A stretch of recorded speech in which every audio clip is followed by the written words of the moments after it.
যত কিছু ভাববো তত আমাদের বিকাশ ঘটতে থাকে। তা শেষ সময়ে আমি ব্ল্যাকবোর্ডের মধ্যে দুটো জ্যামিতির প্রশ্ন দেব।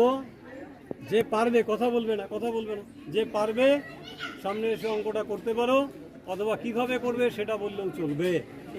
এখানে একটা আমি বৃত্ত এঁকেছি, এই বৃত্তের কেন্দ্রবিন্দু থেকে একটা সমকোণী ত্রিভুজ এঁকেছি এবং এই কোণটার মান বলে দিয়েছি 20 ডিগ্রি।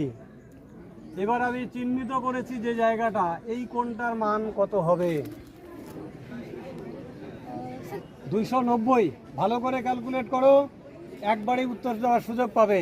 টোটাল ত্রিভুজের আর কি তিনটা কোণের যোগফল হয় 180 ডিগ্রি। 180 ডিগ্রি 180 ডিগ্রি বাদ দিলে 70 ডিগ্রি। 70 ডিগ্রি, তাহলে এটা হচ্ছে 70 ডিগ্রি।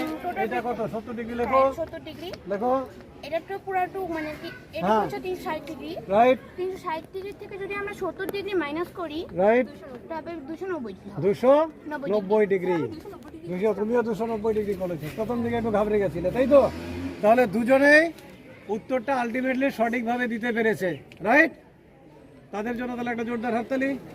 চলো এবার লাইনে গিয়ে দাঁড়াও।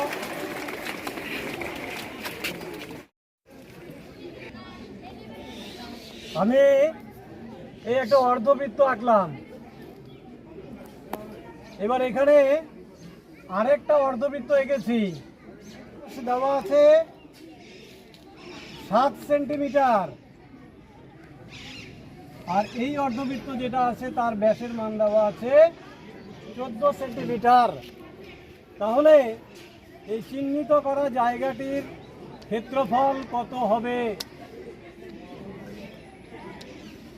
এই চিহ্নিত করা জায়গাটির ক্ষেত্রফল কত হবে?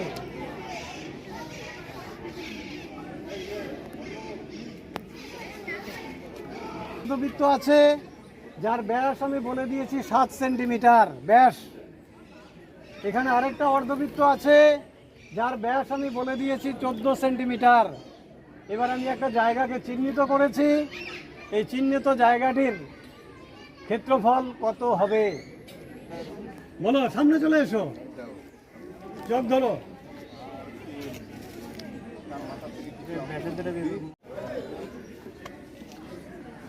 এই সূত্রটা প্রয়োগ করব, তাই তো? তাহলে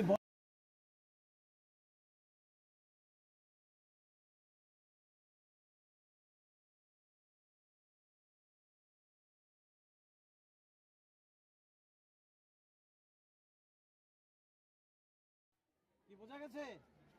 ক্যালকুলেশন তো পারবেই করতে, এবং পাইয়ের মান তুমি জানো 22/7। তাহলে যা, চলো তাহলে ওখানে যাও। প্রথমে কি করলাম, কোন সূত্রটি প্রয়োগ করব? πr²/2 অর্ধবৃত্তের ক্ষেত্রফলের সূত্র। এবারে এই বড় বৃত্তটার যে ক্ষেত্রফল, বড় অর্ধবৃত্তটার যে ক্ষেত্রফল, তার থেকে ছোট অর্ধবৃত্তটার ক্ষেত্রফলকে বাদ দেব। তার জন্য আমরা সূত্র প্রয়োগ করেছি πr²/2। ঠিক আছে?